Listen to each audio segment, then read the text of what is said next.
Well, thank you, Ben, for inviting me back again, and it's always good to be at Blackmer.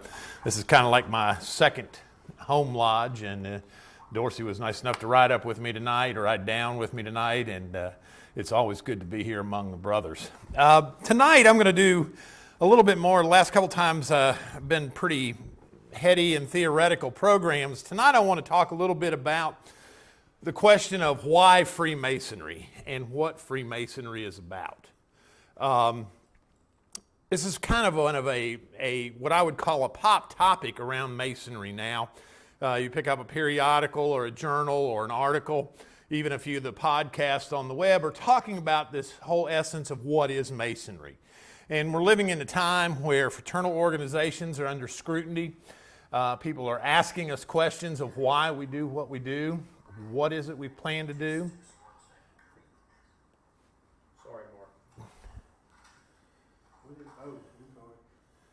Does he need to start over? Yeah, let's start over. Okay. Tell me when, Sean. Take two. It was a good program. There we go. Well, thank you, Ben, and again, thank you to Blackmer Lodge for having me here this evening to do this program. What we're going to do tonight, we're going to talk about a fairly contemporary question that I think most of us have heard: why Freemasonry and what is Freemasonry? This is pretty much a topic that's on the hot charts, whether you pick up a Masonic periodical, a webcast, a podcast, something like that. You're going to hear this talked about. And a friend of mine in Indiana, who's a member of the Grand Lodge in the state of Indiana, has written extensively on this, and I'm going to use a couple of his quotes in the program tonight. But when we're asked the question, what is Freemasonry? There are really two things that jump out at you in the way you answer that question. If you're driving around town, if you're around a community that's heavily Masonic, you've got the bumper sticker answer. To be one, ask one. We have that kind of mentality in our culture, that we tend to advertise a lot of things that we love on our bumpers. And then we've got the other answer, which is the heartfelt answer. The answer that we're going to talk about tonight of how do we answer that question when somebody asks us the question, what is Freemasonry and why are you a Freemason? You know, it comes down to a point. To a friend of mine and I were talking the other night, and I was talking to him about what I was doing the program about, and he said, you know, you really get down to the nitty-gritty when you ask yourself, why do you write that check to the Grand Lodge every year to renew your membership and to stay active throughout the year? Many of us do it just rotely because it's something we've always done. But I'm going to suggest to you, as we take in new members and younger members, we need to ask that question a little more seriously. And if we take this seriously and ask the question, I believe, as the research has shown, the answer will fall under three distinct categories. When asked the question, what is Freemasonry? We're going to have three different answers. One of the popular answers is it's a social club. The second is that it's a philanthropic organization. And the third answer is that it's an esoteric research organization. But in the answer that you give, it does not make one man better than the next. However, whatever answer you give will help you understand why you belong and why you profess what you profess when asked by the general public, why are you a Freemason? It's my contention, after reading several articles and having been a Mason for a little over 10 years, that it's not the specific answer of just one of these options, but it's a multiple combined answer that best suits the makeup of a Freemason. We have those in our fraternity that thrive on the initial principle that this is a social club. Many of us, I think all of us in this room, have heard the old knife and fork analogy, that you have knife and fork Masons and you have other Masons. We have that initial social club understanding. They are the ones who seldom miss a meal at the lodge and are readily the ones seen preparing the meal in order that others can partake with the utmost gusto and zeal. Being a United Methodist pastor, the social aspect of Masonry for me often gets translated into the understanding of fellowship and community. And if we take that seriously, I want to argue that it's an absolute necessity to have the social order, the social aspect present in order for the fraternity to stay afloat. Well, without the necessity and the function of fellowship, we're going to fail. People want to have fun.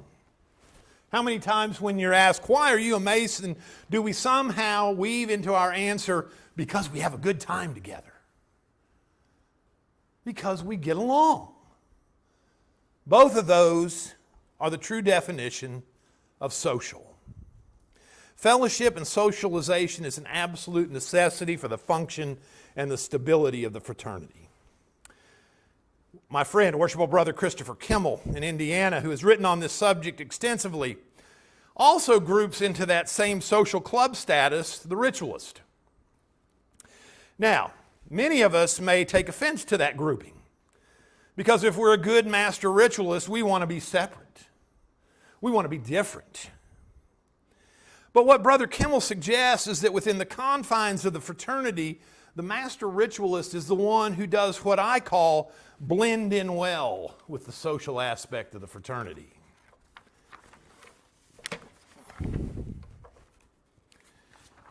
Over my time as a Mason, I'm floored by the number of master ritualists who, simply by their unique nature, blend into the surroundings until called upon to do their important task. They are what I call the social butterfly of the order. Hidden in the quietness of the surroundings, and then bam, their beauty unfolds. Once again, the essence of the beautiful social, unswerving nature of the order is revealed. Well, we move on next to the philanthropic category. Philanthropy in modern day Masonry is something that I believe is on the resurgence. There are many opportunities for Masons to do philanthropy, whether through your appendant bodies and, of course, your local Blue Lodge. It's my contention here that the strongest philanthropic body is the local Blue Lodge. Why? Because every brother is going to go to the barbecue. Every brother is going to go to the fish fry. Every brother is going to go to the local fundraiser, because you see where the money goes. I'm convinced that people are going to continue to give and give more once they know where their money is being spent. You know, whether we do a fundraiser to assist a member of the lodge, a local community member, or a local community cause, we rise to the occasion. Back in August, I did a 24-hour ride for cancer on my bicycle, and when I went to the lodge, I was short of my goal of $1,500. And without my knowing it, the master put the hat on the altar, and that night they collected the remainder of my goal. You know, certainly we have many other avenues in which to give. Long-term wills, trusts, all kinds of things. But the realm of possible giving that makes the most immediate difference is the cause that's close to the heart. You know, I love your poster downstairs about the Masonic charities. Having heard over the last several months the amount of money that is not given and given to those charities, it rings true to my heart that those are some of the things that the local Blue Lodge can give to in a very, very strong way. Now, there are other things, the local community, but there's an endless stream of local fruition and good, and it's always there to be accomplished. Third, when asked what is Freemasonry and why are you a Freemason, Brother Kimmel says there's also the third caliber, the esoteric research organizations. You know, within the last several years, there's been a steady climb and resurgence of what I call traditional masonry. Now that is my title, no one else's as far as I know. But it's the renewed venture to see the traditional forms of masonry, to make sure that they are held on to and to keep in check with ancient customs. We've seen over the past several decades and longer the resurgence of things like the Philithes, the Scottish Rite Research Society, the Quartar Coronati Correspondence Circle. All of these and more seem to be the groups that are looking for and claiming the very traditional forms of masonry, who, and I quote, many people find innovations and change disturbing. But out of this bracket, for lack of a better word, we have come the recent and rapid growth of traditional form lodges, traditional observance lodges, such as Sophia Lodge here in the Middle Piedmont of North Carolina. All of these things that require us to look back into our history, to look back at the deep ritual connection that we have. Well, that, my friends, are the three coined answers that Brother Kimmel suggests we give. We're a social club, we're a philanthropic organization, and that we're an esoteric and research organization. But I think as we reflect upon these categories and claims, it seems that when we're asked the question, what is Freemasonry? We find ourselves at odds with figuring out where we come down on the side of these three categories. Oftentimes we find ourselves in angst over which way to answer. Which way is going to influence the brother we want to join? Which one of these answers will they be attracted to? Which one am I best at? When in fact, don't all of them lay claim to the basic tenets and teachings that we've learned on our first entry into the lodge? Brotherly love, relief, and truth. One of the things that often happens in Masonry, as it has in my own fraternal journey, is that Masons grow. That's a novel idea. We are not the same men we were when we walked through that door the first time. Masons grow. Imagine that. Someone might even change the way they think and the way they understand Masonry and the way it works in their life. One who may be an outstanding social club Mason is now working on the understanding the ways of the ritual and dress in a traditional observance lodge. Who are we to say that the Masonic journey is static? Unfortunately, we've done that far too often. We have not allowed for the change in an individual Mason, nor in the growth of the fraternity. Worshipful Brother Kimmel says this in defense of the broad spectrum of Masonry. He says, their Masonic experiences and beliefs have illustrated to them that the concept of the definition of the craft falls outside of a single category and it straddles two, if not all three categories. These men feel the true definition of Freemasonry is broad and deep. You know, within the context of the question, what is Freemasonry and why are we a Freemason? We have to be prepared to answer the question, what do you guys do? Because I'm going to guess that's the way it comes to most of us. I haven't had breakfast at Texan Shirley's when anybody's asked me, what's your philanthropic theory in Masonry? I've had them ask me, what do y'all do? What do you support? Most of us oftentimes do what I call the fraternal lockup. We're afraid we're going to say something secret. And we freeze.